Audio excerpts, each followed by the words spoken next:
Hello and welcome to Thriller to Killer Stories, and this is T2K File 001-24. First story that we're going to cover on the channel, and we're going to talk about Ted Bundy.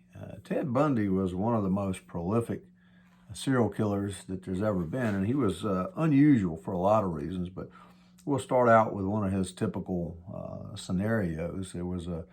For example, there was a young woman, female college student, and she sees a man struggling to put books into his car, and he's got a sling on his arm, and he looks like he needs some help. So she goes over, being a nice person that she is, and offers to help him.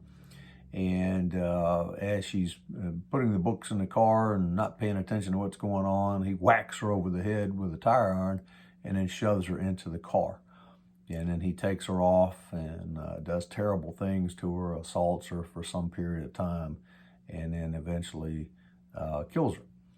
And this is the modus operandi, the way that Bundy worked again and again and again. Some kind of a ruse to where he's feigning an injury and he's asking for help, or he's looking like he needs help. And when somebody makes the mistake of trying to help him out, it's like the spider is caught in the web sort of deal, and that's what he did over and over again. And you got to keep in mind too that Ted Bundy was a very clean-cut, office working kind of guy. He's not the stereotypical type individual that you would think would be a hardcore criminal, somebody's capable of doing horrible things to people.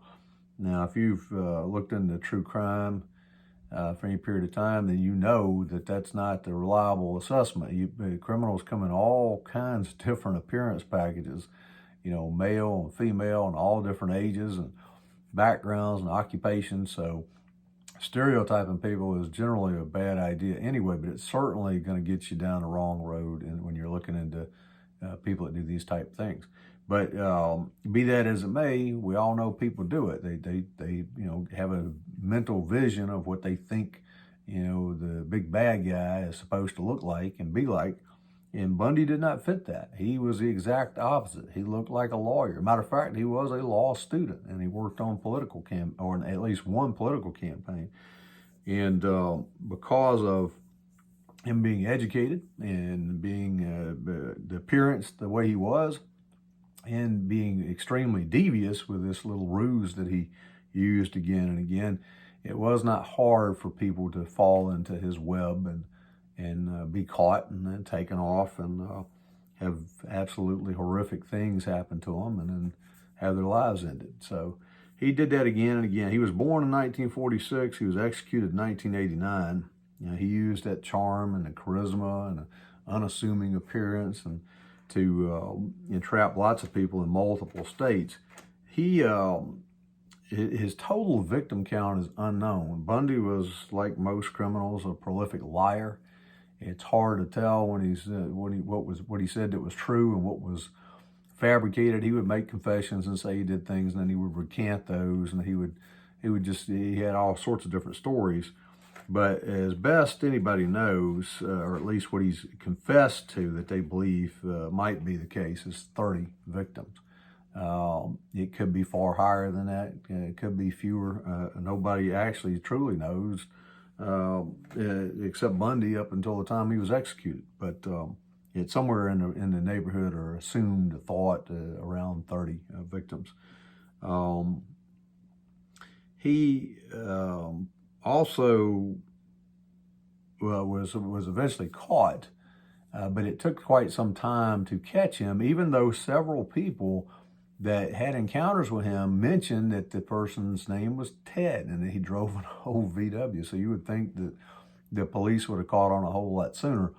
But when they eventually caught him, it still didn't become a very smooth process of getting him through trial and conviction and getting executed. He actually had 2 escapes along the way. And of course, there have been many movies made about Bundy, and many books written, and countless articles and all sorts of things, because outside of his horrific things, he just there's lots of weird and different things about Bundy that you just typically don't have with most serial killers. One of them is, again, he was a law student. Clean cut, the background, the political campaigns, just the different things that he did is not the things, back to that stereotype deal that shouldn't be going on, but it often is. He certainly didn't fit anybody's mold of what they thought a prolific serial killer was. So he was able to get away with things for a lot longer than he should have. Now, you got to keep in mind, in fairness to law enforcement back then too, they didn't have the computer, certainly at the beginning of all this, when he was active during the 70s, throughout the 70s, early 70s, up around 78 or something like that. But they didn't have the kinds of computer databases that we have now, cameras everywhere, and ability for law enforcement to search databases that span between states and that kind of thing. So, you know, they were handling a lot of stuff by hand, you know, and the tip lines that get 200-300 calls a day sometimes.